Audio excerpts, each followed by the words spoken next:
All right, welcome back to ABA exam review and our continuation of our RBT practice questions series where we're going through the next set of questions together and breaking them down.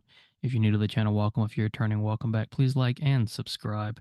Check out btexamreview.com for all of our study materials, including our combo pack.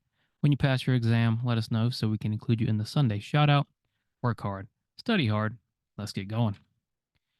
Two students start to argue over who gets to play on the computer first. Their teacher instructs them that if they can't compromise, then they will both lose the opportunity to play on the computer. What is the teacher threatening the students with? Now, first, as an RBT, you don't want to threaten. When we use punishment, you have to give the punishment immediately. However, the question is asking about the teacher's threat. That's what we need to answer. We never argue with the question. We only answer what's given to us. So, what is the teacher threatening? What do we know? We know the students are arguing over the computer. The teacher tells them if they can't compromise, they will both lose the opportunity to play on the computer. So, the threat is the lost opportunity to play on the computer.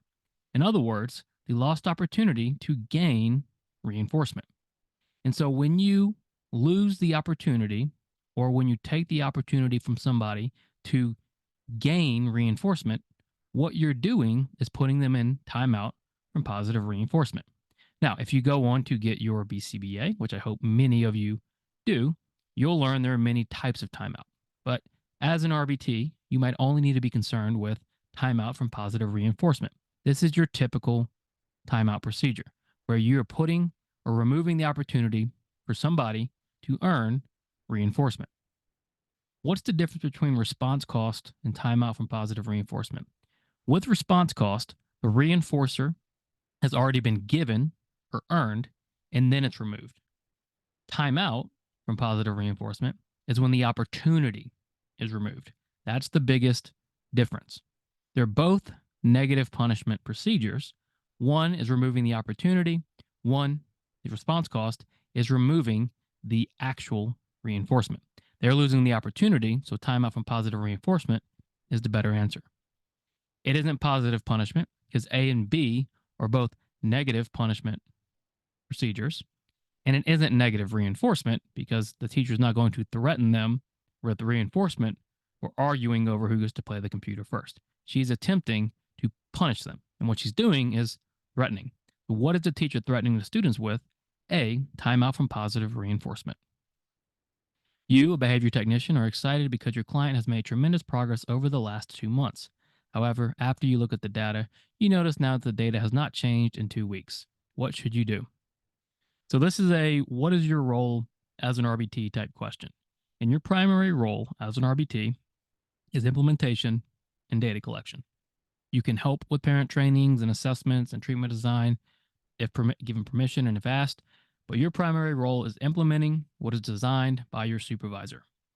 So in this case, your client has made progress over the last 2 months, which is fantastic. But you now see the data is not changing in 2 weeks. And so when we see a huge jump in progress and then everything stops, we have to consider possible issues. So as a behavior analyst, I'm thinking of things like treatment drift and observer drift, things you don't really necessarily need to be worried about. However, as an RBT, if you're looking at the data and you notice something like this, you should bring it to the attention of your analyst. So what should you do as the technician in the situation? A, try a different intervention. Well, that's not your role as the RBT to decide what intervention you're using. Whatever the treatment plan is written as is how you should be implementing it. B, continue doing what worked in the past. Possibly, but you still need to do something before that because you can't notice that there might be an issue and not say anything. One of the things on our task list is clear, open communication. C, conduct a new functional behavior assessment. You might be asked to conduct an assessment or help conduct an assessment, but before anything else, the first thing you need to do is consult with your supervising analyst. Remember, when in doubt, when asked questions that you aren't sure of or that you aren't sure you're supposed to be answering, or when something is going on in your session that you think is important, the first thing you do is consult with the supervising analyst. Don't switch up interventions. Don't just keep doing what you're doing and don't do new assessments. First thing is ask the analyst, what should I do? Or at least bring it to their attention. That communication is a huge part of why teams can be effective with our clients. But you've got to have that communication just for the sake of making sure your supervisor is always aware of what's going on with the session. Once you consult with them, they will then tell you what to do next. Luke is traveling for work and attempts to buy some headphones at the airport since he forgot his at home.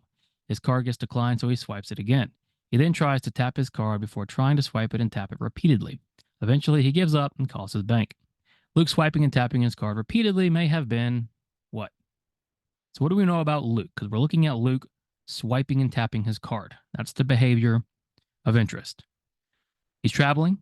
He tries to buy some headphones, but his card gets declined. And so he buys headphones, or the antecedent is buying headphones. The response is swiping the card. The consequence, card gets declined.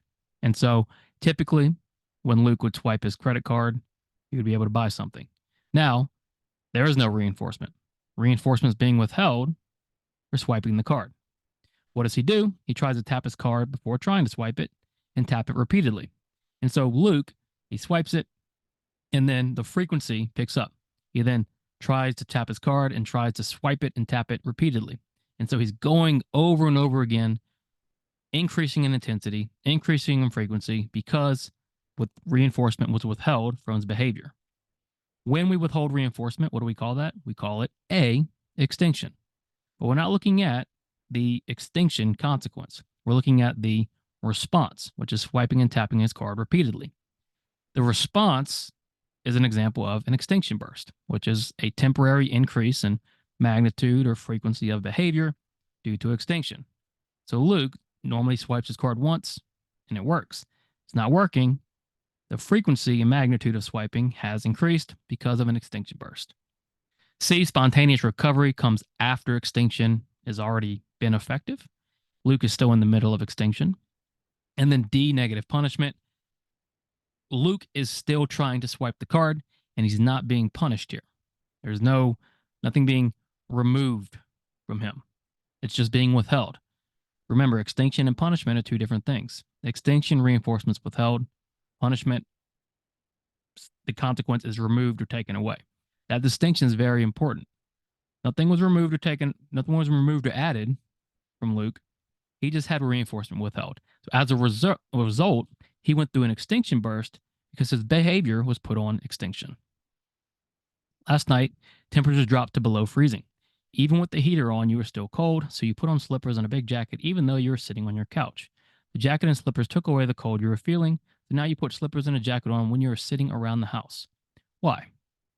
So why? Why did your behavior change? And what behavior are we looking at? We're looking at putting slippers and jacket on when you're sitting around the house. Well, let's find that in the context of the behavior. Let's identify our antecedents and consequences. And so temperatures dropped to below freezing. You were cold. What did you do? You put on slippers and a big jacket. As a result, what happened? Well, the cold was taken away. The consequence was the removal of the cold. So our antecedent was you were cold. Our response was you put on slippers and the jacket. And the consequence was the cold was removed. As a result, you now always put on slippers and a jacket. So ask yourself, how did your behavior change in the future? Well, you continued doing what you were doing. It increased. Since your behavior increased, we're looking at reinforcement. The consequence was reinforcing. We ask ourselves now, was it positive or negative? Was something added positive or taken away negative? Well, the cold was removed, meaning it was a negative consequence. Therefore, you start putting slippers and jackets on because of negative reinforcement. Go through this question again if you missed it or if you're a little confused. Break it down as you're practicing. First, ask yourself, how did my behavior change? My behavior increased. I now put slippers and jacket on when I'm sitting around the house. I was reinforced. Then I ask myself, the consequence of taking away the cold, was something added or removed? It was removed, so it's negative. You just put those together and you get negative reinforcement. Treat them like two separate questions. Was it positive, added, negative, taken away? And then was it reinforced, increased, or punished, decreased. Do that every time you're practicing, and you're going to get quicker and you're going to get better at the consequence questions. While teaching a child to trace the letter B, a teacher holds the child's hand and traces the letter for them. The teacher then only grabs the child's wrist gently while guiding the child's hand. The teacher is doing what? We're looking at the teacher's behavior. And so the teacher is teaching this child to trace the letter B, and she holds the hand and traces the letter for them. So immediately, this teacher is doing what? Well, she's full physically prompting. A full physical prompt involves physically doing the response for the learner. She then grabs the child's wrist gently and guides the child's hand. So she's gone from fully grabbing the child's hand and doing the response to now only gently grasping the wrist and only guiding the child's hand. So we've gone from a partial or a full physical to a partial physical. So what is the teacher doing? A, fading prompts from partial physical to full physical. Well, we're not fading from partial to full. When we're fading out, we're going from a more intrusive prompt to a less intrusive. And in this case, the teacher has done B. She's gone from a full physical, where she's tracing the letter for the learner, to a partial physical, where she's just guiding the child's hand. Now, what about C, fading prompts from full physical? We did go from full physical to modeling. Modeling does not involve physical prompting. So don't get those two confused. She's not modeling anything. Modeling would be if the teacher traced the letter B and the child copied her. And then D, fading prompts from modeling to full physical. Again, we're not modeling here. We're going from the teacher doing the task for them while physically guiding them, full physical, to guiding them through the task while gently physically helping them out, which is partial physical. The teacher is fading prompts from full physical to partial physical. This type of stimulus change decreases behavior in the future regardless of the person's learning history with that stimulus. A couple important things here. Let's start with this idea, decreases behavior in the future. Well, what do we know decreases behavior in the future? Well, either extinction or punishment. We're not dealing with extinction, so this must be some sort of punisher. We know that because reinforcers don't decrease behavior, so it has to be a punisher. Then we have to ask ourselves, it happens regardless of the person's learning history. Meaning, when we talk learning history, we're talking conditioning, we're talking pairing. So if no conditioning and no pairing is taking place, this stimulus change is still decreasing behavior. So is that a primary or a secondary consequence? Primary consequences, so primary reinforcers, primary punishers, are unconditioned. These are things that don't need to be learned and paired. Food, shelter, warmth, pain. These are good examples of primary reinforcers and punishers. Secondary reinforcers and punishers have to be paired together. Tokens and, let's say, reprimands are good examples of secondary reinforcers and punishers. This one decreases behavior regardless of pairing or learning history. It must be a C, primary punisher. Thank you for watching. Check out btexamreview.com for all of our study materials. Make sure you like and subscribe. Let us know when you pass so we can include you in the Sunday shout out. Work hard, study hard. We'll see you soon.